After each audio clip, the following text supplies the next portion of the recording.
قال اللہ تعالی و تبارک فی القرآن المجید والفرقان الحمید فی شان حبیبہ مخبرا و آمرا ان اللہ و ملائکتہ یصلون علی النبی یا ایہا الذین آمنوا صلوا علیہ وسلموا تسلیما اللہم صلی علی سیدنا و مولانا محمد معدن الجود والکرم صلاۃ و سلام علیک یا سیدی یا رسول اللہ وعلی آلک و اصحابک یا حبیب اللہ۔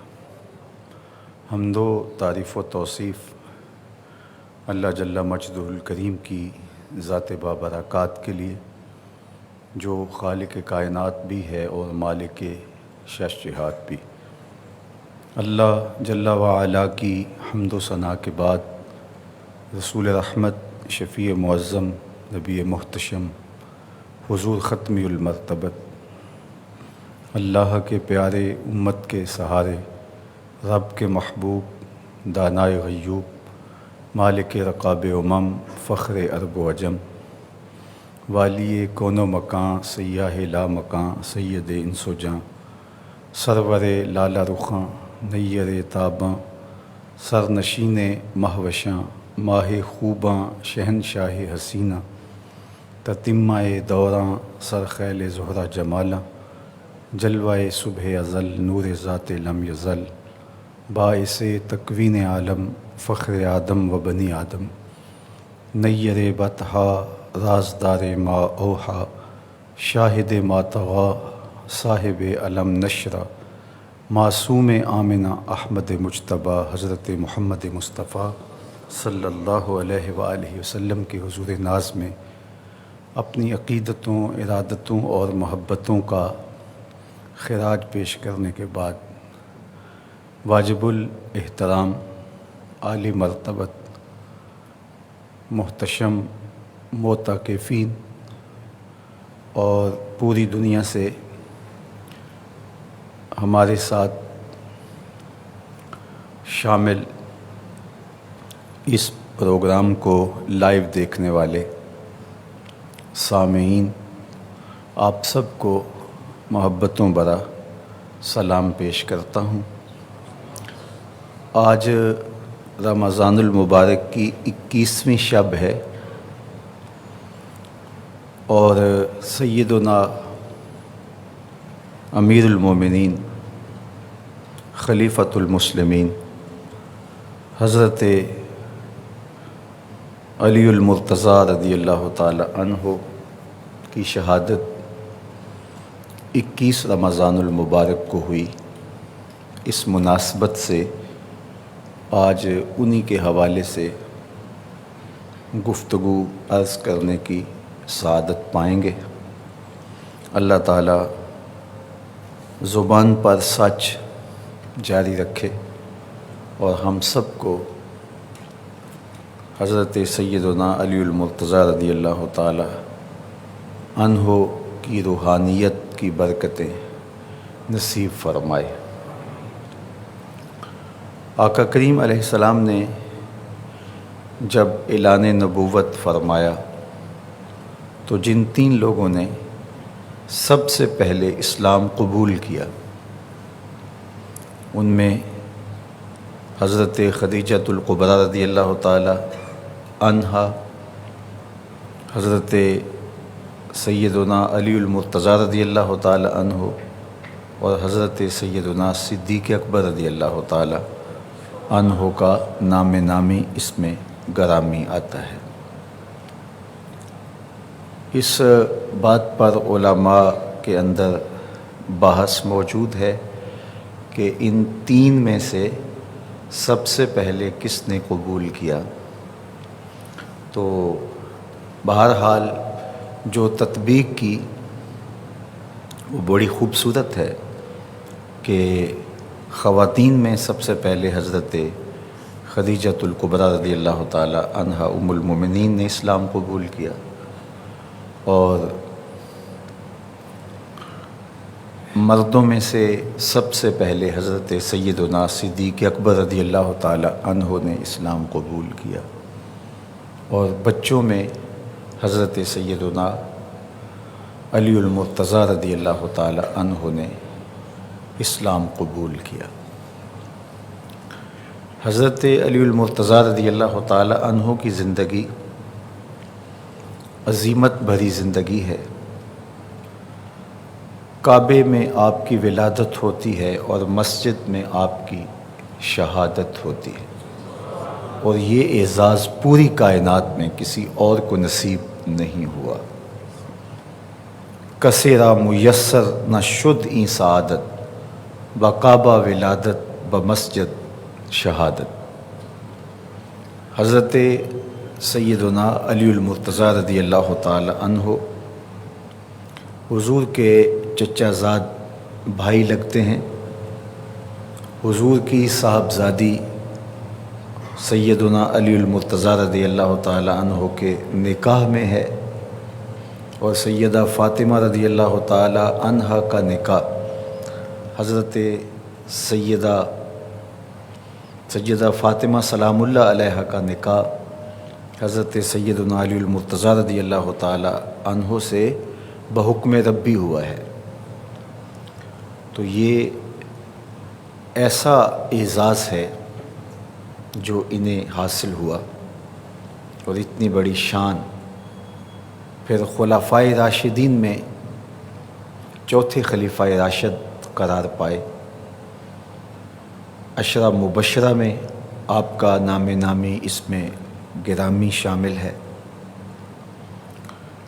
صحابی رسول بھی ہیں اور اہل بیت رسول میں بھی اس میں گرامی ہے۔ چادر تطہیر اور اہل قصا میں حضرت سیدنا علی المرتضیٰ رضی اللہ تعالی عنہ شامل ہیں۔ اعزاز و تکریم، وقار و عظمت، رفعت اور قربت رسول کا اعزاز جو سیدنا علی المرتضیٰ رضی اللہ تعالی عنہ کو حاصل ہوا، وہ انہی کا مقسوم ہے۔ آقا کریم علیہ السلام نے جو کلمات ارشاد فرمائے سیدنا علی المرتضیٰ رضی اللہ تعالی عنہ کے لیے، محبت برے کلمات، ان میں حضور کا جو ان کے ساتھ پیار ہے اس کو آپ ملاحظہ کر سکتے ہیں۔ حضرت نبی اکرم صلی اللہ علیہ وآلہ وسلم کا فرمان حضرت برا بن عازب رضی اللہ تعالیٰ عنہ سے مروی ہے کہ حضور علیہ السلام نے ارشاد فرمایا سیدنا علی المرتضیٰ رضی اللہ تعالیٰ عنہ کے لیے، انت منی و انا من کا، علی تو مجھ سے ہے اور میں تجھ سے ہوں۔ یہ کمال محبت اور بے پناہ الفت کے ثبوت کے لیے، اس کے بیان کے لیے بولا جاتا ہے۔ تو فرمایا علی تو مجھ سے ہے اور میں تجھ سے ہوں۔ حضرت نبی اکرم صلی اللہ علیہ وآلہ وسلم نے حضرت علی المرتضیٰ رضی اللہ تعالی عنہ کو اپنا بھائی قرار دیا۔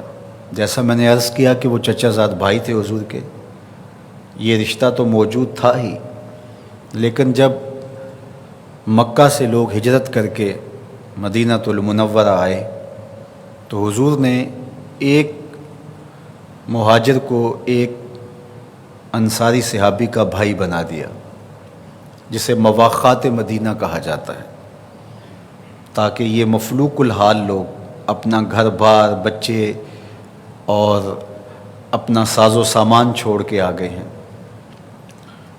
تو یہاں آپ ان کے ساتھ کھڑے ہوں اور ان کے بھائی بن جائیں۔ تو ایک انصاری کو اور ایک مہاجر کو حضور نے بھائی بنا دیا۔ تو آخر میں حضرت علی المرتضیٰ رضی اللہ تعالی عنہ رہ گئے، جن کو کسی مہاجر کے ساتھ مواخات قائم حضور نے اس طرح نہیں فرمائی۔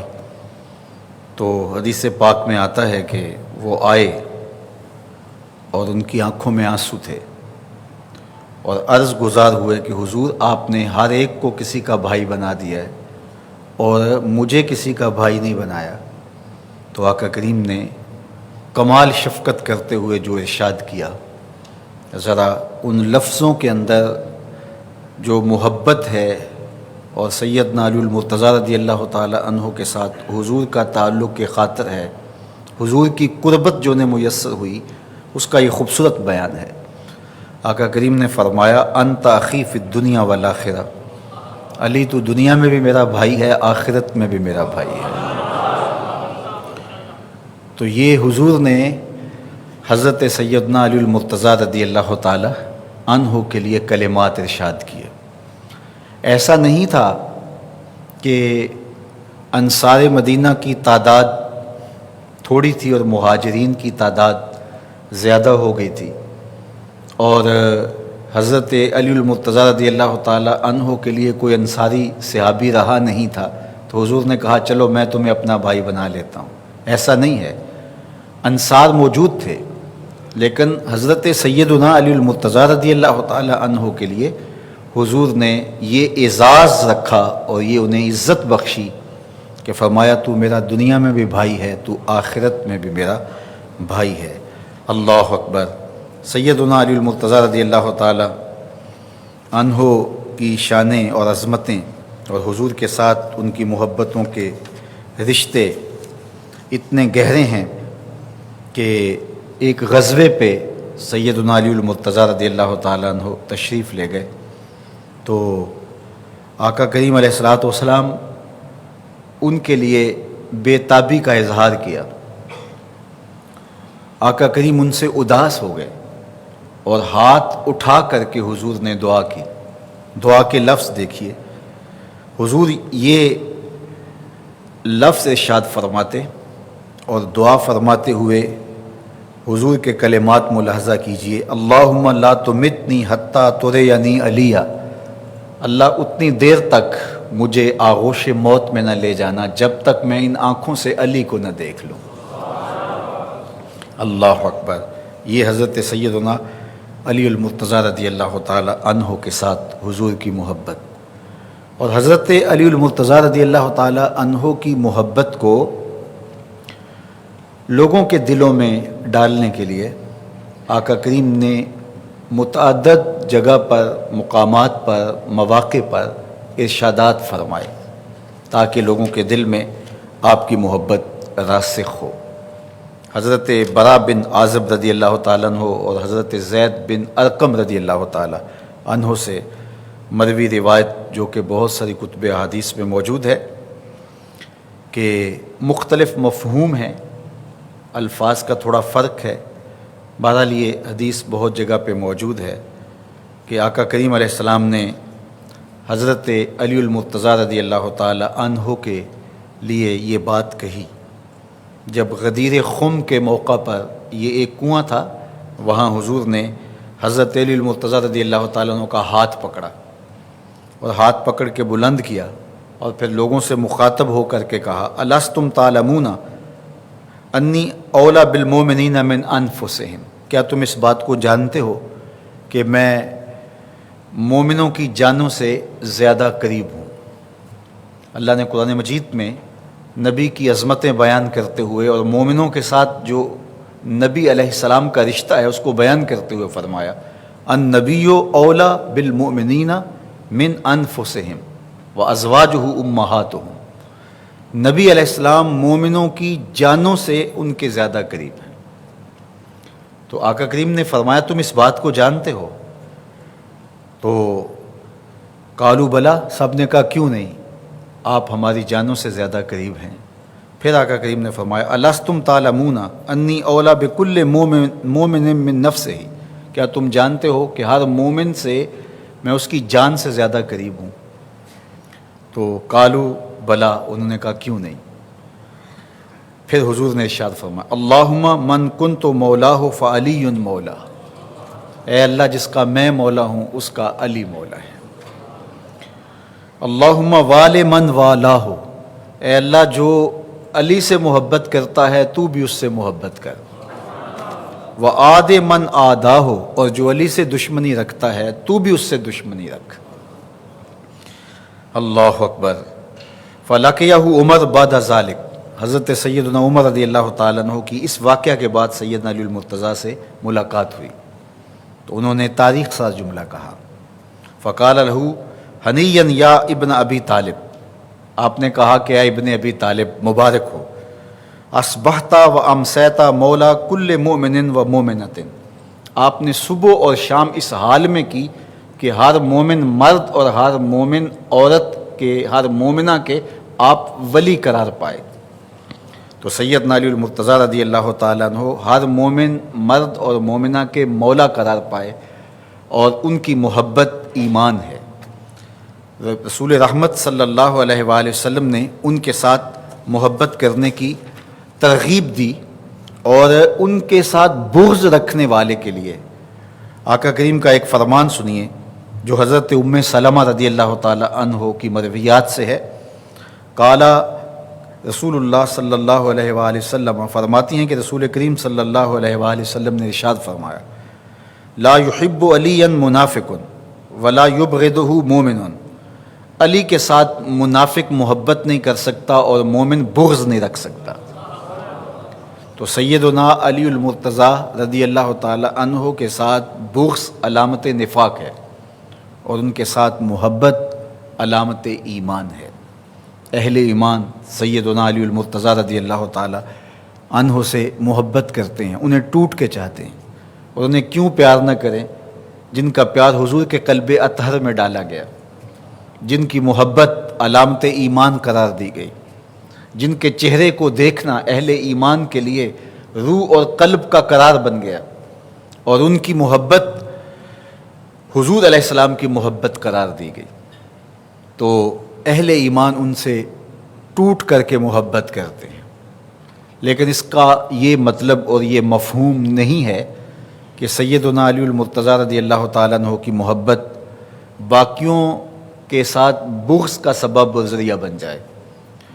آقا کریم علیہ السلام کی ایک حدیث پاک جس کو امام احمد بن حنبل نے اپنی سند کے ساتھ لکھا، اور نہج البلاغہ کے اندر بھی یہ روایت موجود ہے، حضرت علی رضی اللہ تعالی عنہ خود اس کو روایت کرتے ہیں۔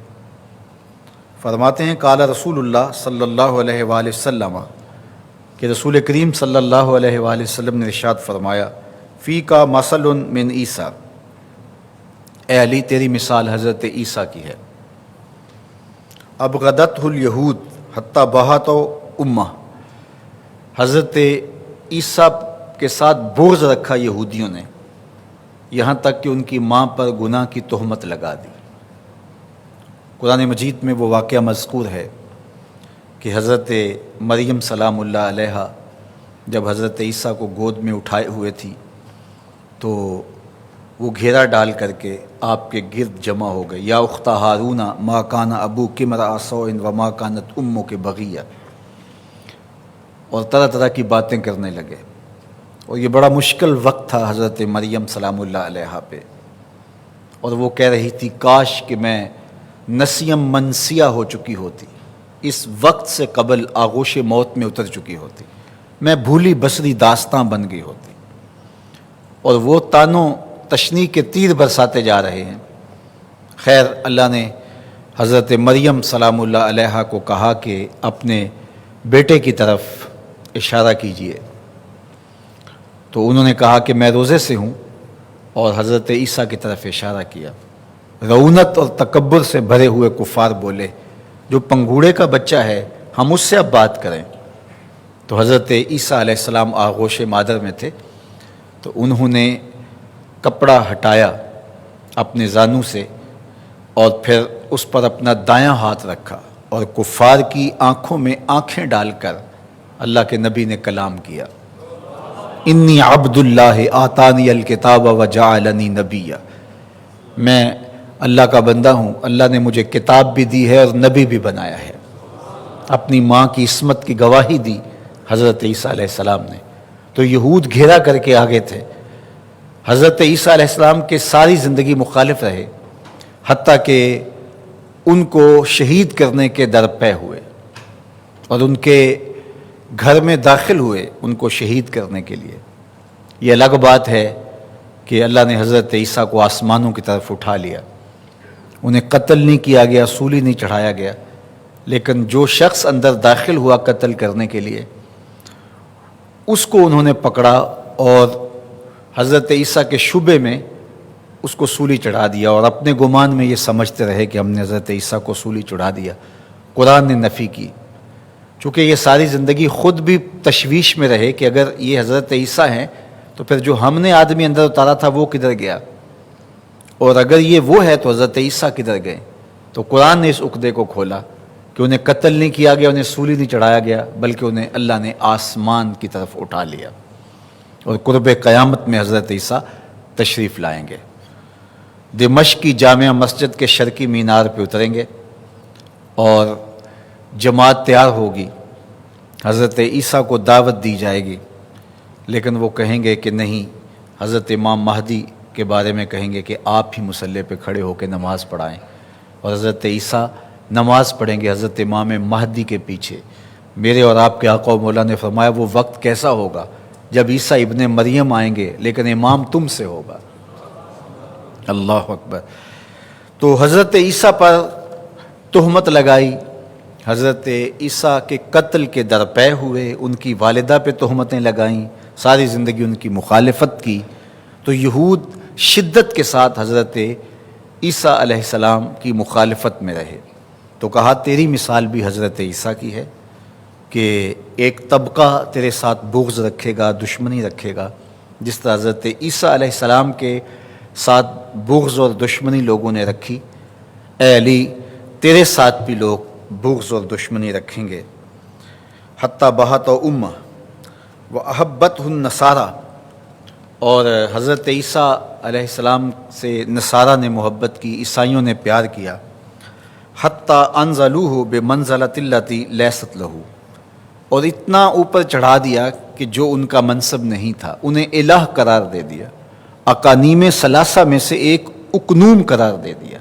انہوں نے کہا تین وجود مل کر کے الہ تشکیل پاتا ہے معاذ اللہ، تو ان میں حضرت عیسیٰ علیہ السلام کو ایک اقنوم قرار دیا، تو انہیں معبود کے مقام پہ کھڑا کر دیا۔ وہ اللہ کا پیغام لے کر آئے تھے، اللہ کی توحید کا پیغام لے کر آئے تھے، لوگوں کو اللہ کی چوکھٹ پہ جھکانے کے لیے آئے تھے، لیکن عیسائیوں نے اس قدر مبالغہ کیا کہ حضرت عیسیٰ چونکہ بن باپ پیدا ہوئے تھے تو انہوں نے ان کو معبود کہہ دیا، الہ کہہ دیا۔ تو یہود گمراہ ہوئے بغض میں، دشمنی میں، اور نصارہ گمراہ ہوئے محبت میں۔ تو حضور نے فرمایا اے علی تیری مثال بھی حضرت عیسیٰ والی ہے، تیرے معاملے میں بھی آ کے دو لوگ برباد ہوں گے، ایک بغض رکھ کے برباد ہوں گے، ایک محبت کر کے برباد ہوں گے۔ اب حضرت علی المرتضیٰ فرماتے ہیں ثم قال، پھر حضرت علی المرتضیٰ نے فرمایا کہ مجھے حضور نے جو کہا کہ یہلک فی رجلان، کہ علی تیرے معاملے میں بھی آ کے دو لوگ ہلاک ہو جائیں گے، دو طبقے ہلاک ہو جائیں گے، دو طرح کے افراد برباد ہو جائیں گے۔ محب مفرط یکرزنی بما لیس فیہ، ایک محبت میں بہت آگے بڑھ جانے والے اور میرے بارے وہ کہنے والے جو میں نہیں ہوں۔ حتیٰ کہ ایک طبقے نے حضرت علی المرتضیٰ رضی اللہ تعالی عنہ کو بھی الہ کے مقام پہ بٹھا دیا اور علی اللہ کا نعرہ لگایا۔ تو کہا ایک طبقہ وہ ہے جو تیری محبت میں گمراہ ہو جائے گا اور وہ کہے گا جو اے علی تم نہیں ہو۔ وَمُبْغِضٌ يَحْمِلُهُ شَنَآنِ عَلَىٰ أَن يَبْهَتَنِ، اور دوسرا طبقہ وہ ہے کہ جو بغض کے اندر، دشمنی کے اندر، عداوت کے اندر اور گمراہی کے اندر اتنا بڑھ جائے گا کہ تیرے ساتھ وہ معاملہ کرے گا جس طرح حضرت عیسیٰ علیہ السلام کے ساتھ قوم نے کیا، اور بغض و عناد کے اندر بھرے ہوئے ان کی ماں پر بھی تہمت لگائی۔ تو اے علی تیرے ساتھ بھی کچھ لوگ بغض رکھیں گے، دشمنیاں رکھیں گے۔ اب یہ ایک ترازو ہے جس میں ہم اپنے آپ کو تول سکتے ہیں۔ کہیں ایسا تو نہیں کہ حضرت علی المرتضیٰ رضی اللہ تعالیٰ عنہ کا نام آئے تو ہماری طبیعتوں میں بے چینی اور اضطراب پیدا ہونے لگے اور ان کا نام ہمیں گوارا نہ ہو۔ اور یہ بھی ہم سوچیں کہ کہیں ایسا تو نہیں کہ حضرت علی المرتضیٰ رضی اللہ تعالی عنہ کا نام ہمیں محبت کے اس مقام پہ بٹھا دے کہ حضرت علی المرتضیٰ رضی اللہ تعالی عنہ کو وہ درجہ ہم دیں جو ان کا درجہ نہیں ہے، جو ان کا مقام نہیں ہے۔ تو ہمیں اس ترازو میں اپنے آپ کو تولنا پڑے گا اور دیکھنا پڑے گا۔ نہج البلاغہ کے اندر بھی جو حضرت علی المرتضیٰ رضی اللہ تعالیٰ عنہ کے خطبات اور فرامین پر مشتمل کتاب ہے، اور مشکات میں بھی جو ہے وہ امام احمد بن حنبل کی مسند کے اندر بھی یہ روایت موجود ہے۔ تو اس کو اگر ہم لوگ معیار بنا لیں اور اس پر غور و تدبر کریں تو بہت سارے تفرقے مٹ سکتے ہیں اور بہت ساری چیزیں جو ہیں وہ ختم کی جا سکتی ہیں۔ تو حضرت علی المرتضیٰ رضی اللہ تعالیٰ عنہ کی مثال حضرت عیسیٰ والی مثال ہے، یہودی گمراہ ہوئے بغض رکھ کے، اور عیسائی گمراہ ہوئے محبت کی فراوانی میں اور محبت میں غلو کر کے۔ تو غلو بھی بربادی کا سبب ہوا اور بغض اور دشمنی بھی بربادی کا سبب ہوا۔ تو حضرت سیدنا علی المرتضیٰ رضی اللہ تعالیٰ عنہ کے ساتھ ہمارا دل، ہماری روحیں، ہمارے قلوب پیار کرتے ہیں، اور جو ہی ان کا نام آتا ہے تو ہماری روحوں تک تسکین اترتی ہے، اور ان کا ذکر ہمارے لیے قرار جاں اور تسکین قلب ہے۔ اور دوسری جانب حضرت علی المرتضیٰ رضی اللہ تعالی عنہ کی محبت اگر ہمارے سینوں کا نور ہے، ہماری روحوں کا قرار ہے، ہمارے باطن کا اجالا ہے، اور ہمارے من کی تسکین کا سبب ہے، تو حضرت سیدنا علی المرتضیٰ رضی اللہ تعالی عنہ کے یاروں کی محبت، اصحاب رسول کی محبت، اصحاب ثلاثہ کی محبت، عشرہ مبشرہ کی محبت، مہاجرین و انصار کی محبت، حضور کے ہر غلام کی محبت ہمارے لیے قرار قلب اور تسکین جاں اور راحت دل ہے۔ اس لیے ہمیں توازن رکھنا پڑے گا تاکہ جو ہے وہ ہم ادھر ادھر لڑک کر کے کہیں ایسا نہ ہو کہ گمراہی کے گڑھے میں جا گریں۔ اللہ اکبر۔ حضرت سیدنا علی المرتضیٰ رضی اللہ تعالیٰ عنہ کی عظمتیں، آپ کی رفتیں، آپ کو عطا کی گئی شانیں، آپ کے امتیازات اور آپ کی عظمتوں اور رفتوں کے جلی عنوانات، اگر اس پر گفتگو کی جائے تو ساری رات بھی بیت جائے لیکن ہم احاطہ نہیں کر سکتے۔ جتنے فضائل، جتنے مناقب کتب احادیث میں سیدنا علی المرتضیٰ رضی اللہ تعالیٰ عنہ کے موجود ہیں، شاید کسی کے اتنے مناقب موجود ہوں۔ علماء نے، محدثین نے بہت احادیث جمع کی آپ کے مناقب پر، آپ کے فضائل پر، پھر آپ کو جو اللہ نے صلاحیتیں عطا کی تھیں، علم کا جو نور عطا کیا تھا، مدینۃ العلم کے دروازے قرار پائے، دارالحکمہ کے دروازے قرار پائے، اللہ نے ان کو جو شجاعت کا جوہر عطا کیا تھا، جو تیغ کے دھنی تھے، جتنے غزوات لڑے گئے ہیں، حضرت علی المرتضیٰ رضی اللہ تعالیٰ عنہ کی خدمات اگر دیکھیں تو جتنے کفار مقتول ہیں، ہر جنگ کا آپ نقشہ دیکھیں تو آپ کو ان مقتولین میں سے زیادہ حضرت علی المرتضیٰ کی تلوار سے تڑپتے ہوئے دکھائی دیتے ہیں۔ وہ تیغ ذوالفقار، اللہ اکبر، جب وہ تیغ براں نیام سے باہر آتی تو آوازہ بلند ہو رہا ہوتا، لا فتح الا علی، لا سیف الا ذوالفقار۔ اللہ اکبر۔ وہ سیدنا علی المرتضیٰ رضی اللہ تعالیٰ عنہ کی شانیں، حکمت، دانائی، عدل و انصاف۔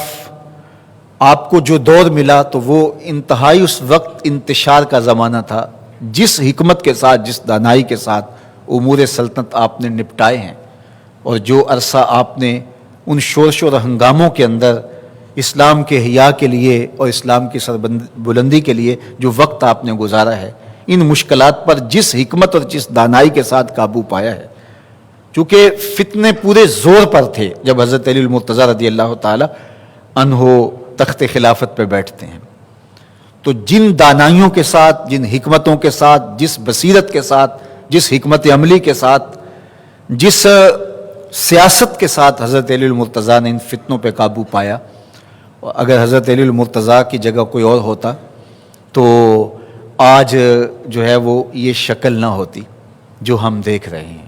اگرچہ ان فتنوں کے اثرات بد آج بھی امت پر موجود ہیں اور امت تشتت و افتراق میں موجود ہے، لیکن وہ اس کا حجم کتنا بڑا ہوتا اگر حضرت علی المرتضیٰ رضی اللہ تعالیٰ عنہ اس موقع پہ موجود نہ ہوتے۔ اللہ نے آپ کو دانائی، بصیرت، معاملہ فہمی کا جو نور عطا کیا تھا وہ آپ کا حصہ تھا۔ آپ کے اقوال حکمت اگر ہم دیکھیں تو حضرت علی المرتضیٰ ایک بہترین مدبر کے طور پہ ہمارے سامنے آتے ہیں۔ انسانی زندگی کے رویے کتنے خوبصورت ہونے چاہیے اور ہمیں معاملات میں کس طرح ہونا چاہیے، ہمارا خلق کے ساتھ اور خالق کے ساتھ تعلق و ربط کیا ہونا چاہیے، عاقل ہمارے مخاطبین ہوں، بے وقوفوں سے ہمارا پالا پڑے تو ہمارا رویہ اور طرز معاشرت اور طرز زندگی کیا ہونا چاہیے، یہ حضرت سیدنا علی المرتضیٰ رضی اللہ تعالیٰ عنہ سے سیکھا جا سکتا ہے۔ میں آخر میں آپ کے بصیرت افروز اور حکمت سے بھرے ہوئے کچھ اقوال آپ کے سامنے رکھنا چاہوں گا، اور وہ کہتے ہیں کہ نمونہ ایک بہت بڑے ڈھیر سے ایک نمونے کے طور پہ وہ چند آپ کے اقوال حکمت جس سے آپ کو اندازہ ہو سکے اور پھر ان اقوال کی روشنی کے اندر ہم اپنی زندگی کے شب و روز کو بھی مرتب کر سکیں۔ سیدنا علی المرتضیٰ رضی اللہ تعالیٰ عنہ کا انداز دیکھیے اور ان کی حکمت بری باتیں سنیے۔ آپ نے بڑی خوبصورتی کے ساتھ ایک بات ارشاد فرمائی کہ خالط الناس مخالطتاً ان متم ماہ بقو علیکم۔ آپ نے فرمایا کہ لوگوں کے ساتھ تمہارا رہنے کا رویہ کیا ہونا چاہیے، تمہارا انداز معاشرت کیا ہونا چاہیے۔ زندگی تو گزارنی ہے تو کس طرح سے تم لوگوں کے ساتھ زندگی بسر کرو، تو فرمایا لوگوں کے ساتھ تمہاری زندگی اس خوبصورتی کے ساتھ گزرے کہ جب تم لوگوں کے درمیان رہو تو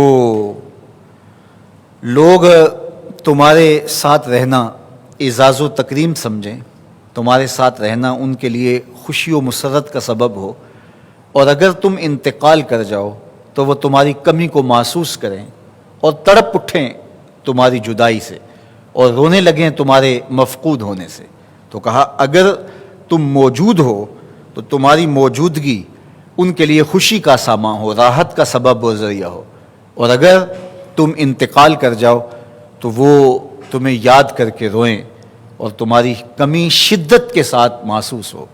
ایسے لوگ بھی ہوتے ہیں کہ جو موجود ہوتے ہیں تو ان کی موجودگی کا کوئی احساس نہیں ہوتا کہ کوئی ہے، اور چلے جاتے ہیں تو ان کی کمی واقع نہیں ہوتی۔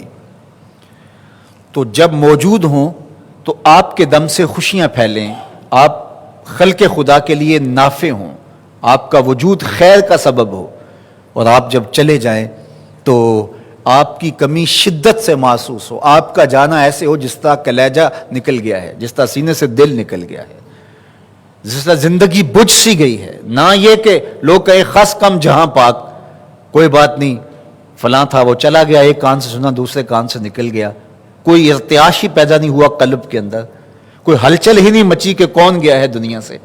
تو کہا کہ اس طرح دنیا سے رہو، دنیا پہ رہو کہ تمہارا رہنا محسوس ہو اور تمہارا رہنا لوگوں کے لیے نافع ہو، تمہارا وجود مسرتیں بانٹتا ہو، خوشیاں دیتا ہو، اور جب تم دنیا سے جاؤ تو تمہاری کمی محسوس کی جائے، لوگ اداس ہو جائیں، جی نہ لگے، زمانہ اداس ہو جائے تمہارے جانے سے۔ وہ کسی نے کہا تھا دنیا اتے بندیاں رکھ تو ایسا بین کھلون، دنیا اتے بندیاں رکھ تو ایسا بین کھلون، تو ہووے تے جگ ہسے تو جاویں تے دنیا تے لوکی رون۔ تو یہ حضرت علی المرتضیٰ رضی اللہ تعالی عنہ کے اس قول کا ہی ترجمہ میاں صاحب نے کیا۔ حضرت سیدنا علی المرتضیٰ رضی اللہ تعالی عنہ کا ایک قول حکمت اور دیکھیے، فرماتے ہیں کہ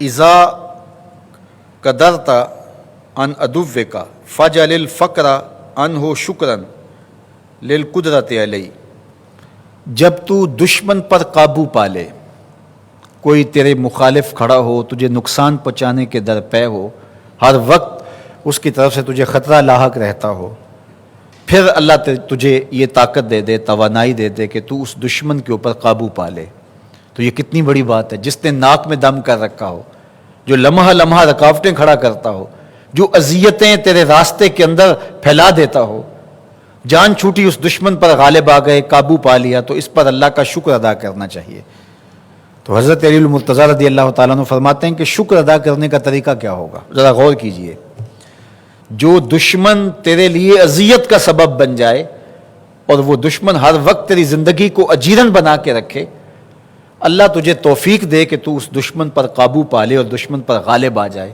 تو تیرے اوپر لازم ہے کہ پھر تو شکر ادا کرے۔ تو کہا کہ شکر ادا کرنے کا طریقہ کیا ہے؟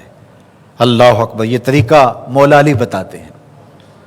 کہا کہ جب تم کسی دشمن پہ قابو پا لے تو پھر طریقہ شکر کا یہ ہے کہ تو اس دشمن کو معاف کر دے۔ معاف کر دینا بہترین انداز شکر ہے۔ کتنی حکمت سے، بصیرت سے بھری ہوئی بات ہے۔ اور میرے اور آپ کے آقا و مولا کی سیرت اگر دیکھیے تو جو جان کے دشمن تھے، فتح مکہ کے دن حضور نے فرمایا بتاؤ میں تمہارے ساتھ کیا سلوک کروں؟ تو انہوں نے کہا کہ آپ کریم باپ کے کریم بیٹے ہیں، ہم آپ سے خیر کی توقع رکھتے ہیں۔ اور انہیں یہ تھا کہ بہت نرمی بھی کی گئی تو کم از کم یہ تو ہوگا ہمیں شہر بدر کیا جائے گا۔ تو میرے اور آپ کے آقا و مولا نے فرمایا اذهبوا انتم الطلقاء، جاؤ تم سارے آزاد ہو۔ آج میں تمہیں وہی کہوں گا جو میرے بھائی یوسف نے اپنے بھائیوں سے کہا تھا، لا تثریب علیکم اليوم۔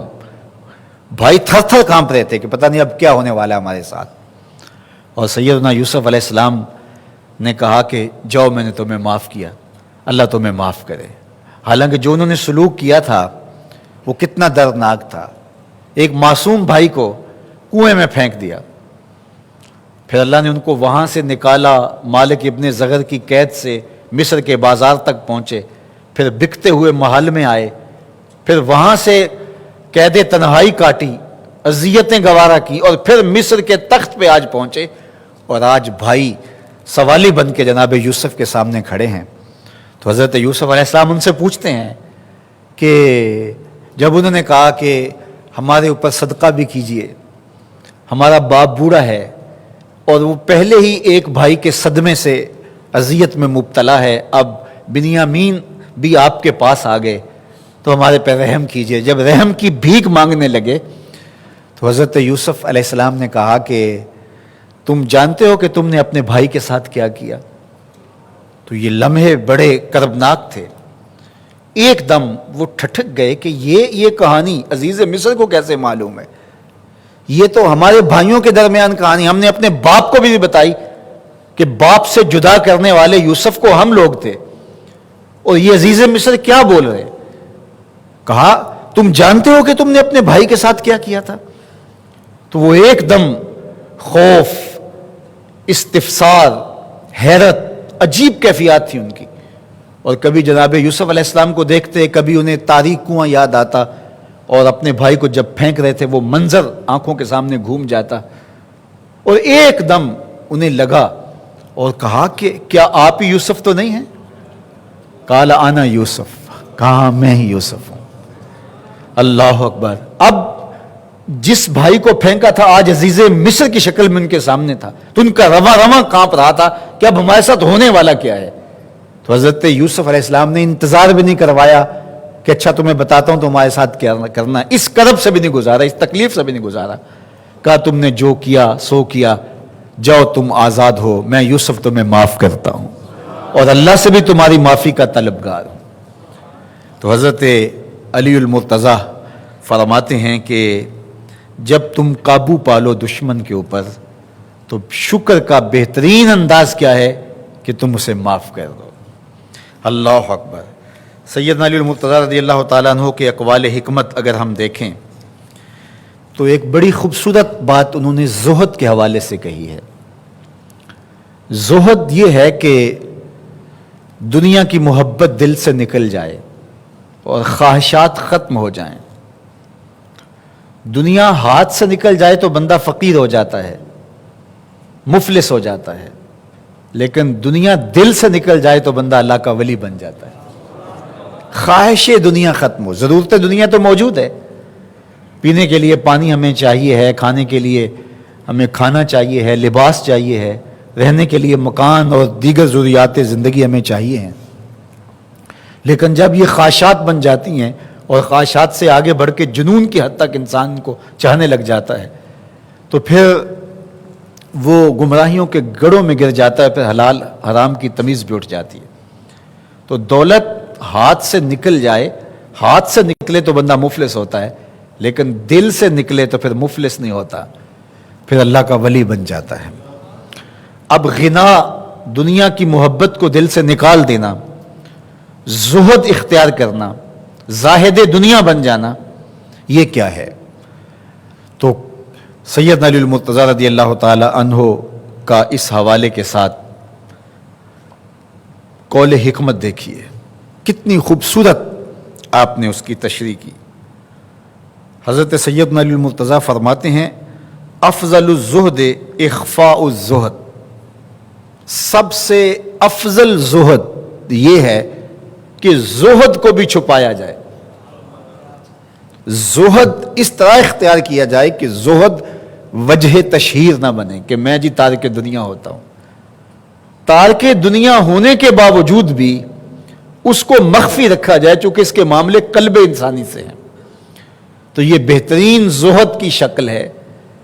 تو اس ایک 3-4 حروف اور 3-4 لفظوں کا یہ حضور کا قول ذرا دیکھیے، یہ زندگی کی کتنی بڑی حقیقت کو بیان کرتا ہے کہ ہم دنیا میں رہ کر کے دنیا کی ضرورتوں سے اپنے آپ کو جوڑے بھی رکھیں گے، لیکن ہمارا دل خدا کی یاد سے غافل نہیں ہوگا اور زہد کا حقیقی روپ ہمیں میسر ہوگا۔ اور یہ بہترین زہد ہے کہ آپ زہد بھی اختیار کریں اور زہد اختیار کرنے کی ریاکاری سے بھی بچیں اور اس کو بھی مخفی رکھیں اس انداز سے کہ جو ہے وہ کسی کو معلوم نہ ہونے پائے۔ حضرت شیخ شبلی کا وجود کچھ فربا تھا، تو کسی نے کہا کہ آپ فربا وجود رکھتے ہیں، تو شیخ شبلی فرمانے لگے کہ ہماری روح نے رب سے اتنے مخفی انداز سے پیار کیا ہے کہ جسم کو پتہ نہیں لگ چلا، جسم کو پتہ نہیں لگ سکا اور جسم فربا ہوتا چلا گیا، اور کہا کہ روح نے اس گہرائی سے اور اس اخفاء کے ساتھ رب سے پیار کیا ہے۔ تو حضرت سیدنا علی المرتضیٰ رضی اللہ تعالیٰ عنہ کا یہ قول کہ بہترین زہد اخفاء زہد ہے۔ آپ نے ایک اور بات کی غنا کے حوالے سے، دولت مندی کے حوالے سے، کہ غنا کیا ہے، دولت مندی کیا ہے۔ تو سنیے ذرا آپ کا قول، اشرف الغنا ترک المنا، بہترین غنا کیا ہے؟ جائیدادیں زیادہ ہوں، کاروبار زیادہ ہوں، بینک بیلنس بہت سارا ہو۔ کون بندہ سب سے بڑا دولت مند ہے؟ جس کے پاس جو ہے وہ دنیا کی فلاں فلاں فلاں فلاں نعمتیں ہوں، وہ ٹاپ 10 میں شمار ہوتا ہو، تو وہ سب سے بڑا غنی کہلائے گا، سب سے بڑا دولت مند صاحب ثروت کہلائے گا؟ نہیں۔ سیدنا علی المرتضیٰ رضی اللہ تعالیٰ عنہ فرماتے ہیں کہ اشرف الغنا، سب سے اشرف، افضل، بہترین غنا اور دولت مندی وہ ہے ترک المنا، کہ آرزوئیں ختم کر دی جائیں۔ جب آرزوئیں اور تمنائیں ختم ہو جائیں گی تو پھر انسان جس حالت میں بھی ہوگا وہ غنی ہوگا۔ تیری آرزو ہے کہ ہو میری دعا پوری، اقبال کہتا ہے تیری آرزو ہے کہ ہو میری دعا پوری، میری دعا ہے کہ تیری آرزو بدل جائے۔ تیری دعا ہے کہ ہو میری آرزو پوری، میری دعا ہے کہ تیری آرزو بدل جائے۔ تو جب آرزو ہی بدل گئی تو زندگی کا حسن نصیب ہو گیا، ورنہ جتنا بھی مل جائے انسان صابر شاکر نہیں رہتا۔ فرمایا ابن آدم کو اگر 2 وادیاں مل جائیں سونے کی تو وہ آرزو کرے گا کہ تیسری بھی میسر آ جائے۔ کھرب پتی ہونے کے باوجود نفس کی کمینگی ختم نہیں ہوتی۔ اور بہترین غنا کیا ہے، اشرف الغنا کیا ہے؟ کہ انسان کا دل تمناؤں سے خالی ہو جائے، آرزوؤں سے دل خالی ہو جائے۔ جو مل گیا تو ٹھیک، نہ ملا تو پھر بھی ٹھیک۔ وہ کسی گاڑی کے پیچھے لکھا تھا مل جائے تو روزی، نہ ملے تو روزہ۔ تو یہ اگر کیفیت نصیب ہو جائے کہ یار اگر مل جائے تو یا اللہ تیرا واہ واہ شکر ہے کہ تو نے مجھے دے دیا، اور اگر نہ ملا تو کہا مالک تیرا شکر ہے تو مجھے صبر عطا کرنا۔ حضور سے کہا گیا، اللہ نے اپنے محبوب سے کہا محبوب اگر تو چاہے تو یہ بتہا مکہ سونے اور چاندی کے بنا دیں۔ تو فرمایا جب یہ، تو حضور علیہ السلام نے اپنے رب سے عرض کی کہ مالک میں تو چاہتا ہوں ایک دن کھانا ملے اور ایک دن فاقہ کاٹوں۔ جس دن کھانا ملے تیرا شکر ادا کرو، جس دن فاقہ کاٹے اس دن صبر کرو۔ تو بہترین غنا کیا ہے کہ انسان کے دل سے آرزوؤں کا اور تمناؤں کا نکل جانا۔ سیدنا علی المرتضیٰ رضی اللہ تعالیٰ عنہ نے اپنے بیٹے حضرت امام حسن رضی اللہ تعالیٰ عنہ کو ایک نصیحت فرمائی۔ اپنے فرزند کبیر حضرت حسن المجتبی رضی اللہ تعالیٰ عنہ کے نام آپ کی ایک وصیت ہے، ذرا سن لیجئے۔ آپ کی وساطت سے حضرت علی المرتضیٰ کی نسبی اور معنوی اولاد سب کے لیے یہ نصیحت ہے۔ آپ نے فرمایا یا بنیہ، اے میرے بیٹے، احفظ انی اربعا و اربع، کہ میرے سے 4 چیزیں یاد کر لو اور 4 یاد کر لو، یعنی 8 چیزیں ہیں جو میں تمہیں بتانا چاہتا ہوں، تم میرے سے ان کو حفظ کر لو، ان کو یاد کر لو۔ آپ بھی کوشش کریں کہ ان چیزوں کو ہم اچھی طرح سے اپنے حافظے میں محفوظ کر لیں اور اپنی زندگی کے نظم و نسق کو اس کے مطابق ڈھالنے کی کوشش کریں۔ انسان جو اپنے بیٹے کو وصیت کرتا ہے وہ اس کے تجربات کا نچوڑ ہوتی ہے اور کمال محبت کے ساتھ اس کی سراسر بھلائی مقصود ہوتی ہے، اور باپ وہ وصیت اپنے بیٹے کو کرتا ہے۔ اور یہاں وصیت کرنے سے قبل کتنے پیار بھرے انداز میں یا بنیہ، یہاں یا بنیہ تصغیر ہے لیکن یہ محبت کے لیے ہے۔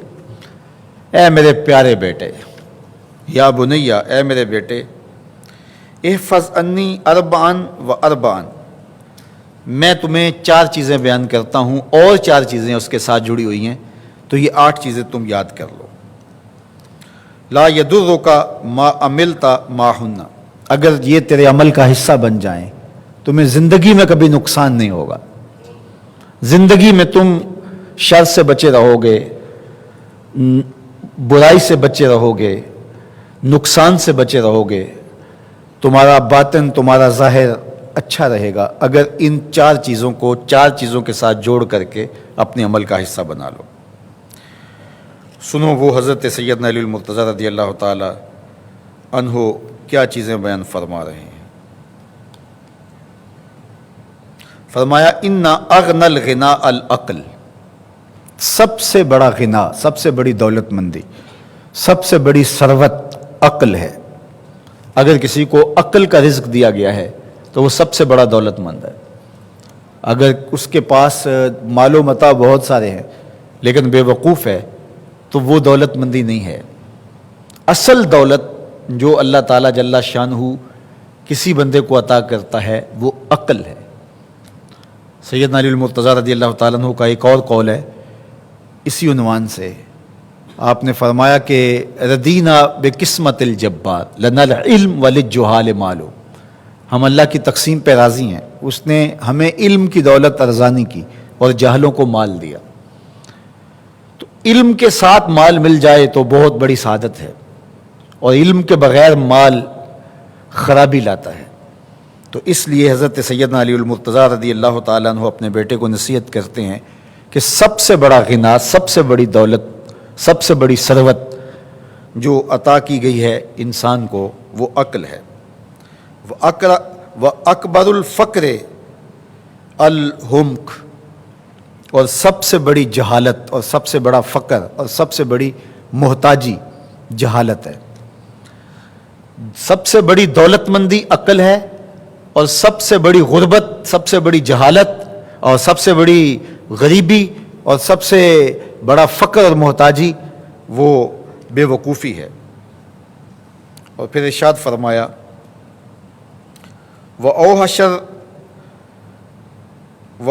الْوَحْشَةُ الْعُجْبُ، اور سب سے بڑی وحشت تنہائی عجب ہے، خود پسندی ہے، اپنے آپ کو دیکھنا کہ میں بہت کچھ ہوں۔ جو شخص اپنے آپ کو دیکھتا رہتا ہے اور وقت اپنے آپ کو ہی لوگوں کے سامنے پیش کرتا رہتا ہے بنا سنوار کے، وہ تنہا ہو جاتا ہے۔ لوگ اس کی ان خوبیوں کا بھی انکار کر دیتے ہیں جو خوبیاں واقعتاً اس کے اندر موجود ہوتی ہیں۔ اگر پاؤ ہے تو اپنے آپ کو سیر نہ بتاؤ، لوگ پاؤ کا بھی انکار کر دیں گے۔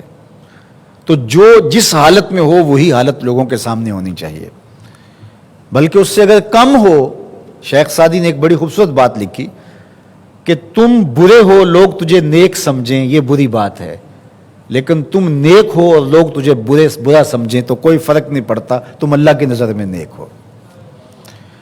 اس لیے تم اگر شیر ہو اور لوگ تمہیں پاؤ سمجھیں تو کوئی فرق نہیں پڑتا، لیکن اگر تم اپنے آپ کو پیش کر رہے ہو تو لوگ تمہاری اس حیثیت کا بھی انکار کر دیں گے جو تمہیں حاصل ہے۔ تو سیدنا علی المرتضیٰ فرماتے ہیں کہ وَأَوْحَشُ الْوَحْشَةِ الْعُجْبُ، سب سے بڑی وحشت جو ہے، سب سے بڑی تنہائی خود پسندی ہے، عجب ہے۔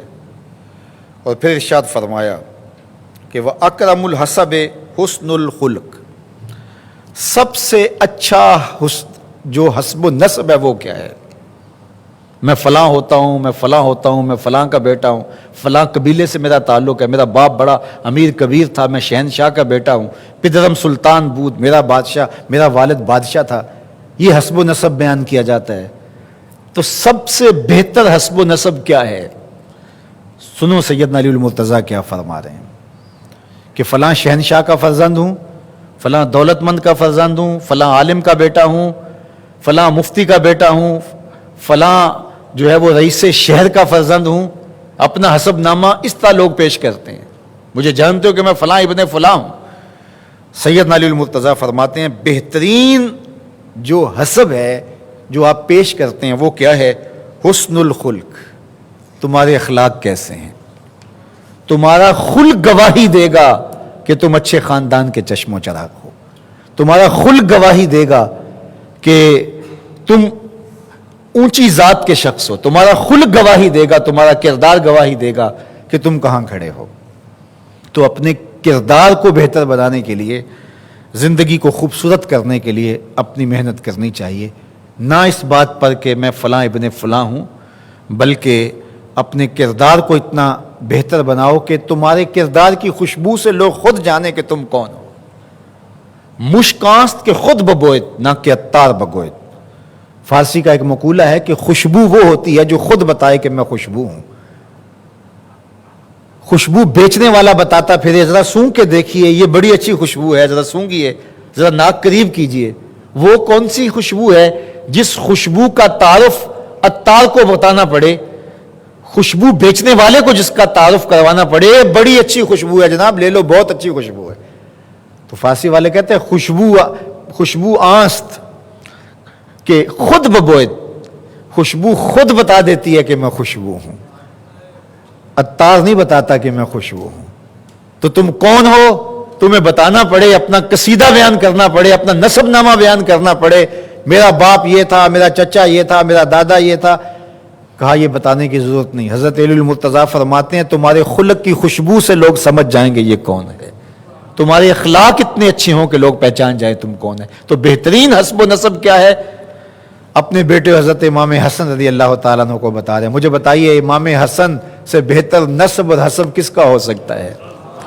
رسول اللہ کی بیٹی کے بیٹے، امام الاولیاء کے فرزند ہیں، رسول اللہ کے نواسے ہیں، بنو ہاشم کے چشم و چراغ ہیں۔ تو انہیں یہ نہیں کہا کہ تم یہ بتاتے پھرنا، بلکہ کہا کہ تمہارا خلق گواہی دے کہ میں محمد کا نواسا ہوں، تمہارے اخلاق گواہی دے کہ میں نے فاطمہ کا دودھ پیا ہے، تمہارا کردار گواہی دے، تمہاری شجاعت گواہی دے کہ تم علی کے فرزند ارجمند ہو۔ تو کہا اپنے بیٹے کو وصیت کرتے ہیں کہ بہترین جو تعارف ہے تمہارا وہ اچھا اخلاق ہے۔ اللہ اکبر۔ پھر حضرت علی المرتضیٰ رضی اللہ تعالیٰ عنہ ان چیزوں کو بیان کرنے کے بعد فرماتے ہیں یا بنیا، اے میرے بیٹے، ایاک والمصادقہ الاحمق، بے وقوف شخص کی دوستی سے ہمیشہ بچنا، بے وقوف شخص کی دوستی سے ہمیشہ پرہیز کرنا، کبھی بھی بے وقوف سے دوستی نہ لگانا۔ فَإِنَّهُ يُرِيدُ أَن يَنفَعَكَ فَيَضُرُّكَ، وہ تمہارا دوست تمہیں نفع پہنچانا چاہے گا لیکن تمہیں نقصان پہنچا دے گا۔ وہ دل سے چاہے کہ تمہیں نفع پہنچائے لیکن اپنی جہالت کی وجہ سے، اپنی بے وقوفی کی وجہ سے تمہیں نفع نہیں پہنچا سکے گا، تمہیں نقصان پہنچا دے گا۔ ہمارے کہا جاتا ہے کہ بے وقوف دوست سے دانا دشمن اچھا ہے، تو وہ اسی قول کا ترجمہ ہے، اسی کا مفہوم ہے۔ آپ نے اپنے بیٹے حسن کو یہ نصیحت کی، یہ نصیحت پلے باندھنے، اور کبھی بھی جاہل اور بیوقوف سے دوستی نہ رکھیں، اس سے رویہ اچھا رکھیں، سلوک اچھا کریں، اس کے لیے خیر کا ذریعہ بنیں آپ۔ یہ مطلب نہیں کہ بیوقوف کو آپ سلام بھی نہ کریں، لیکن دوستی، اعتماد آپ اس پہ نہیں کر سکتے، اس لیے کہ دوستی ایک بہت بڑا رشتہ ہے۔ تو بیوقوف کی دوستی سے فرمایا گریز کرنا ہے، اس لیے کہ وہ تمہیں فائدہ پہنچانا چاہے گا نیتاً، لیکن تمہیں فائدہ پہنچا نہیں سکے گا، تمہیں الٹا نقصان پہنچائے گا۔ دوسرا فرمایا وَإِيَّاكَ وَمُصَادِقَةَ الْبَخِيلِ، اور بخیل سے کبھی بھی دوستی نہ لگانا، یہ بھی میں تمہیں وصیت کرتا ہوں۔ کیوں؟ فَإِنَّهُ يَبْعُدُ عَنْكَ أَحْوَجَ مَا تَكُونُ إِلَيْهِ، اس لیے کہ جب تجھے انتہائی ضرورت کا وقت آئے گا تو وہ تجھ سے دور ہٹ جائے گا۔ بخیل آدمی جس کی فطرت میں بخل رکھا گیا ہے وہ کبھی بھی تیرے کام نہیں آ سکتا۔ جب بھیڑ بنے گی، اوکھا وقت آئے گا تو وہ کبھی بھی تیرا ساتھ نہیں دے گا، اور تو اس پہ توقع لگائے ہوئے ہوگا کہ میرا دوست ہے اور اوکھے ویلے میرے کام آئے گا، لیکن اوکھے ویلے وہ کام نہیں آئے گا۔ تو بخیل سے دوستی کا ربط نہیں رکھنا، اس لیے کہ مشکل کے وقت میں وہ تیری مدد نہیں کر پائے گا۔ تیسری بات ارشاد فرمائی وَإِيَّاكَ وَمُصَادَقَةَ الْفَاجِرِ، بدکار شخص سے کبھی دوستی نہ رکھنا، برے شخص سے کبھی دوستی کا رشتہ نہ جوڑنا۔ فَإِنَّهُ يَبِيعُكَ بِالطَّافَةِ، ارشاد فرمایا کہ جو فاسق و فاجر ہے، برا شخص ہے، بدکار ہے، اس سے دوستی نہ رکھنا، اس لیے کہ وہ بہت تھوڑی قیمت میں تجھے بیچ دے گا۔ برا آدمی تو وہ کہتے ہیں وہ بیویوں کو بیچ دیتے ہیں، دوست کیا ہوتا ہے؟ وہ تو ماں اور بہنوں اور بیٹیوں کی آبرو میں بیچ دیتے ہیں، دوست کیا ہوتا ہے؟ تو فرمایا کہ وہ تمہیں بہت کم قیمت میں، پھوٹی کوڑیوں میں تجھے فروخت کر دے گا، اس لیے کبھی بھی کسی فاسق و فاجر سے دوستی نہ رکھنا۔ اور آخری بات جو آپ نے بیٹے کو آپ نے فرمائی وَإِيَّاكَ وَمُصَادَقَةَ الْكَذَّابِ، جھوٹے آدمیوں سے کبھی دوست نہیں رکھنا، جھوٹے آدمیوں سے کبھی بھی ربط خصوصی قائم نہ کرنا، محبت کا رشتہ قائم نہ کرنا۔ کیوں؟ اس لیے فَإِنَّهُ كَالسَّرَابِ، جس طرح سراب ہوتا ہے وہ اس کی طرح ہوتے ہیں، يُقَرِّبُ عَلَيْكَ الْبَعِيدَ وَيُبْعِدُ عَلَيْكَ الْقَرِيبَ، وہ بعید کو تجھے قریب دکھائے گا، قریب کو تجھے بعید دکھائے گا۔ جو چیز قریب ہوتی ہے، جو وہ سراب ہوتا ہے تو دور سے پانی دکھائی دیتا ہے، لیکن جب قریب جا کے دیکھتے ہیں تو وہ سراب ہوتا ہے، پانی نہیں ہوتا۔ تو کہا وہ بھی سراب کی طرح ہوتا ہے، کذاب، جھوٹ بولنے والا، جو تجھے وہ نقشہ کھینچے گا جو ہوگا نہیں، تجھے وہ چیزیں بتائے گا جو نفس العمل میں نہیں ہوں گی، اور تو ایک مغالطے میں مارا جائے گا۔ تو جو قریب ہے اس کو دور بتائے گا، جو دور ہے اس کو قریب بتائے گا۔ تو سیدنا علی المرتضیٰ رضی اللہ تعالیٰ عنہ نے 4 لوگوں سے دوستی کرنے سے گریز کرنے کی تلقین کی اپنے بیٹے حضرت حسن رضی اللہ تعالیٰ عنہ کو۔ پہلا شخص فرمایا بے وقوف سے دوستی کبھی نہیں کرنی، وہ تمہیں فائدہ پہنچانا چاہے گا لیکن نقصان دے گا۔ دوسری بات یاد رکھیں کہ آپ نے کہا بخیل سے دوستی نہیں کرنی، جب بھیڑ بنے گی، اوکھا ویلا آئے گا، وہ تیری مدد نہیں کر پائے گا۔ اور تیسری چیز ارشاد فرمائی کہ فاسق و فاجر سے دوستی نہیں رکھنی، وہ تیری آبرو بیچ دے گا، تجھے بہت سستے میں بیچ دے گا، فروخت کر دے گا۔ اور چوتھی چیز ارشاد فرمائی کہ جھوٹے سے دوستی نہیں رکھنی، جھوٹا آدمی تجھے قریب والی چیزیں دور دکھائے گا، دور والی چیزیں قریب دکھائے گا، اور تو مغالطے میں مارا جائے گا۔ یہ ہے حضرت سیدنا علی المرتضیٰ رضی اللہ تعالی عنہ کے وہ اقوال نور جن کی گہرائی، گہرائی اور حکمت سے بھرے ہوئے یہ کلمات سے پھوٹتے ہوئے اجالے ہماری زندگی کو ایک اسلوب دیتے ہیں، اور آپ کی وسعت نظر، دقت نظر، یرف نگاہی کا پتہ دیتے ہیں کہ کس قدر معاشرتوں اور معاشرتوں کے رویوں کو، لوگوں کے مزاج کو اور لوگوں کے معاملات کو حضرت سیدنا علی المرتضیٰ رضی اللہ تعالیٰ عنہ سمجھتے تھے۔ ذرا ان حکمت بھرے کلمات میں سے ایک کلمہ اور سن لیجئے اور دیکھیے کہ سیدنا علی المرتضیٰ رضی اللہ تعالیٰ عنہ کیا فرما رہے ہیں۔ فرمایا کہ جو شخص شریف ہو جب وہ بھوک میں مبتلا ہو جائے، جب اس پر غربت آ جائے تو فرمایا اس سے ڈرو، اور دوسرا فرمایا کہ جو لئیم ہو کمزور ہو اور جب اس کے پاس طاقت آ جائے تو اس سے بھی ڈرو، یعنی جو لئیم الفطرت شخص ہو، کمینہ ہو، تو جب اس کے پاس طاقت آ جاتی ہے تو وہ خطرناک ہو جاتا ہے، اور دوسری جانب جو شریف آدمی ہوتا ہے تو جب وہ بیچارہ مجبور ہو جاتا ہے تو پھر اس کے قہر و غضب سے بھی بچو، اس کے غصے سے بھی بچو۔ بعض اوقات کوئی شخص صاحب شرف ہوتا ہے لیکن حالات کے چکر میں پھنس جاتا ہے اور ایسی جگہ آ کے بیٹھ جاتا ہے کہ جہاں وہ کبھی بھی اپنے آپ کو بیٹھنا قبول نہیں کرتا، تو کوئی اس وقت ان کی عزت سے اگر کھیلنا چاہے تو وہ شخص خوددار ہوتا ہے، تو اس کی خودداری جب جاگتی ہے تو پھر وہ سخت نقصان کا سبب بن جاتا ہے۔ تو کوئی شخص صاحب منصب ہو، شریف النسب ہو، تو اگر کسی وجہ سے وہ کسی کمزور جگہ پہ آ گیا ہے تو اس کی کمزوری سے فائدہ اٹھانے کی کوشش نہ کرو اور اس کی آبرو سے کھیلنے کی کوشش نہ کرو، وہ سخت نقصان دہ ہوگا۔ اور اسی طرح جو شخص لئیم الفطرت ہے، کمینہ اور کمزور ہے، باطنی طور پہ کمزور ہے، اخلاقی طور پہ کمزور ہے، اور اس کو کوئی وقتی منصب آپ دے دیتے ہیں یا منصب مل جاتا ہے اس کو، تو پھر اس کی شر سے بھی بچنا پڑے گا، اس لیے کہ وہ اس منصب کو سنبھال نہیں پاتا اور اس کی کمینگی جو ہے وہ شر پھیلاتی ہے۔ تو یہ زندگی سکھانے والے اقوال ہیں۔ ہم زندگی میں بہت سارے معاملات کے اندر ٹھوکریں کھاتے ہیں، دھوکے کھاتے ہیں، تکلیفیں ہمیں پہنچتی ہیں، تو سید علی المرتضیٰ رضی اللہ تعالیٰ میں بتاتے ہیں کہ کہاں سے بچ کے نکلنا ہے اور کن لوگوں کی قربت تمہارے لیے خیر کا سبب ہے اور کن لوگوں سے دور رہنا تمہارے لیے شر سے بچنے کا ذریعہ ہو سکتی ہے۔ تو آج 21 رمضان المبارک کی شب کو، جو کہ پاک رات بھی ہے، سیدنا علی المرتضیٰ رضی اللہ تعالیٰ عنہ کا تذکرہ نور ہمارے لیے تسکین قلب اور راحت جاں اور قرار باطن کا سبب ہوا۔ ہم ان کی زندگی کے مختصر حالات پر بھی ایک اجمالی سا تذکرہ سننے سنانے کا موقع پایا، اور آپ کی زندگی کا نچوڑ، آپ کے اقوال حکمت جن کے ذریعے سے ہم اپنی زندگیوں میں خوبصورتیاں لا سکتے ہیں، وہ بھی آپ کے سامنے رکھا۔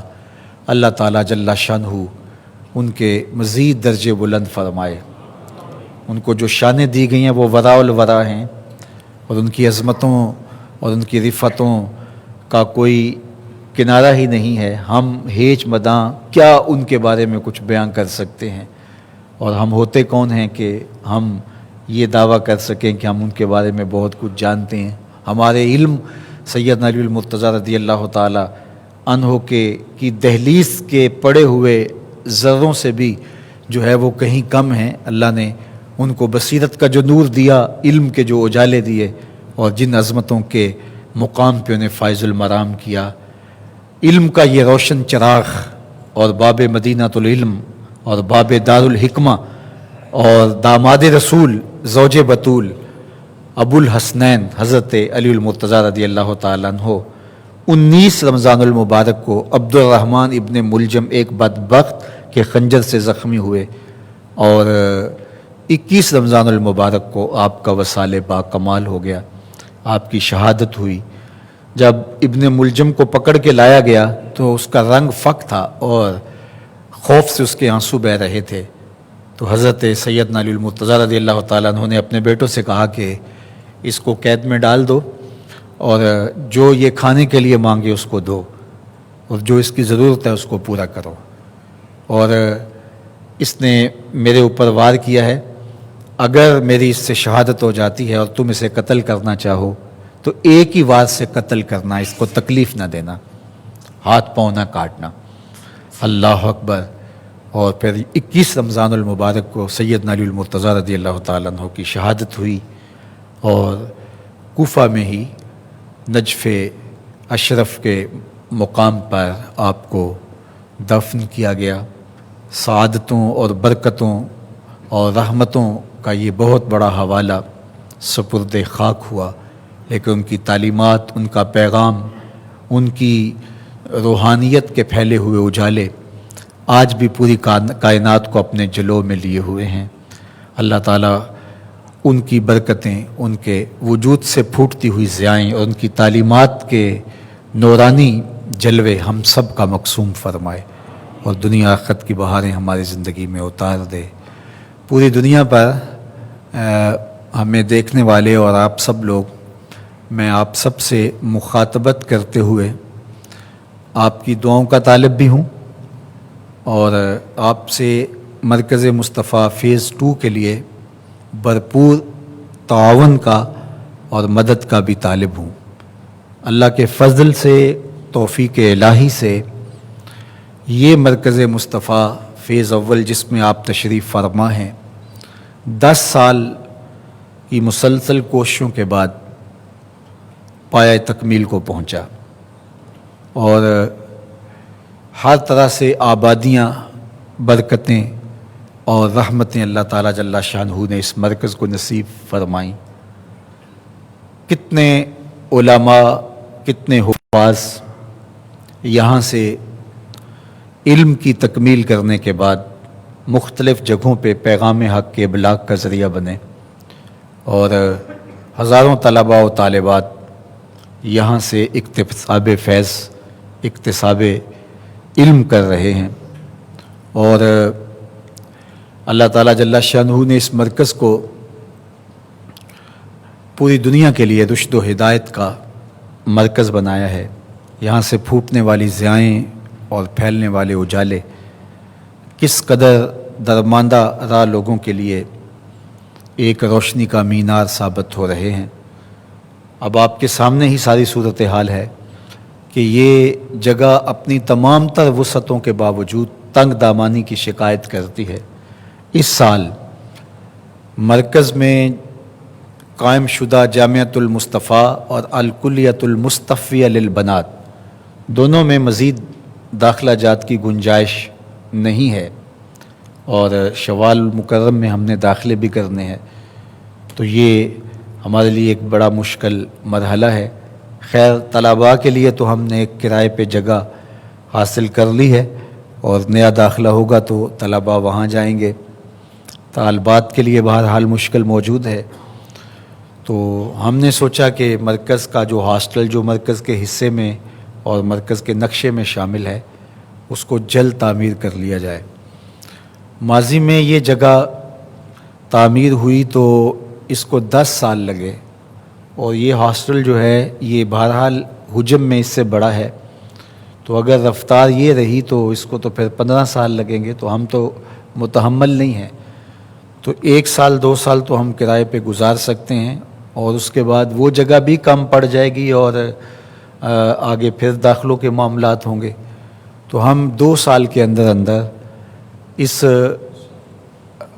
ہاسٹل کو تعمیر کرنے کا ارادہ رکھتے ہیں۔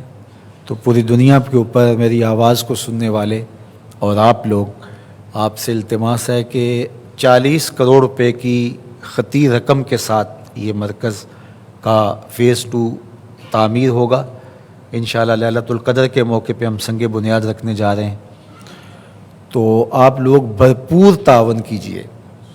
جس طرح آپ کی انتہائی ضرورت ہو تو قرض اٹھا کر کے بھی اپنے گھر کا وہ حصہ جس کے بغیر آپ کی گزر نہیں ہو رہی ہوتی، آپ اس کو تعمیر کرتے ہی ہیں، تو یہ بھی آپ کے وجود کا، آپ کے کام کا ایک حصہ ہے اور یہ مرکز آپ کی محبتوں کا مرکز ہے، تو اس کو بھی جلد سے تعمیر کرنا ہے۔ جن لوگوں کو اللہ نے ثروت و دولت سے نوازا ہے، جن کو اللہ تعالیٰ نے بڑا دل عطا کیا ہے، وہ بڑے دل سے یہ 40 کروڑ روپے کا خرچہ ہے تو 1 کروڑ اپنے ذمے لے لیں یا 100واں حصہ 40 لاکھ اپنے ذمے لے لیں، 10 لاکھ کا ایک شیئر خرید لیں، 5 لاکھ کا خرید لیں، 1 لاکھ روپیہ دے دیں، جتنی بھی توفیق ہو۔ ہمیں تو جو لوگ 10 روپے پیش کرتے ہیں وہ بھی ہمارے نزدیک قابل تکریم ہوتے ہیں اور ان کا وہ محنت کا پیسہ کتنی برکتیں لاتا ہے اور کتنی رحمتوں کا سبب و ذریعہ ہوتا ہے.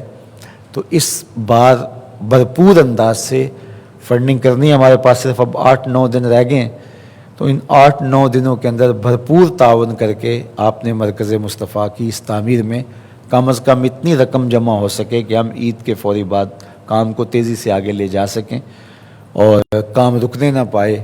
اللہ کرے 2 سال کے اندر اندر اس کی تکمیل ہو اور جو رکاوٹیں ہیں وہ دور ہو جائیں. اللہ آپ کو مجھے اپنی کرم نوازیوں اور رحمتوں کے سائے میں رکھے. معتکف حضرات سے بالخصوص اور پوری دنیا کے اوپر سننے والوں سے بالعموم دعا کی التجا ہے کہ یہ ایک بہت بڑا ہدف ہے ہمارے سامنے. پوری دنیا کے اوپر لاکھوں لوگ ہیں ہمارے ملنے والے، بلکہ کروڑوں لوگ ہمارے سننے والے اور لاکھوں لوگ ہمارے سے ربط اور محبت کا رشتہ رکھنے والے موجود ہیں. اور عمومی طور پہ یہی دیکھ لیا جاتا ہے کہ اتنے لوگ ہیں تو لوگ کر ہی رہے ہوں گے، تو میرے ایک سے کیا فرق پڑتا ہے. تو اس طرح اگر ہر کوئی سوچ لے تو پھر کس طرح کام ہوتے ہیں. تو ہر شخص اس کا جو حصہ بنتا ہے وہ اس مرکز کی تعمیر میں ضرور شامل کرے، چاہے وہ دعا کے لیے ہاتھ اٹھا کر کے ہی ہو. انشاءاللہ اللہ آسانیاں پیدا کرے گا. مجھے امید ہے کہ یہ 2 سال کے اندر ہی مکمل ہوگا. اللہ آپ سب کو سلامت رکھے. الحمدللہ رب العالمین والصلاة والسلام علی اشرف الانبیاء والمرسلین. اللہ اٹھے ہوئے ہاتھ، پھیلی ہوئی جھولیاں رحمتوں سے بھر دے، بخت کی بہاریں نصیب فرما دے، مقدر کی خزائیں رخصت کر دے. جئیں تو تیرے لیے، مریں تو تیرے دین کے لیے، زندگی کی آخری ہچکی تک تیرے رسول کے وفادار رہیں. ہر علت سے، ہر قلت سے، ہر ذلت سے رہائی عطا کر دے. اپنے پاک نبی کے در کی گدائی عطا کر دے.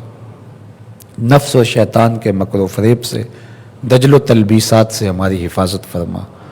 اللہ تو کریم ہے، ہم سب کے حال پہ رحم فرما، باطن ستھرے کر دے.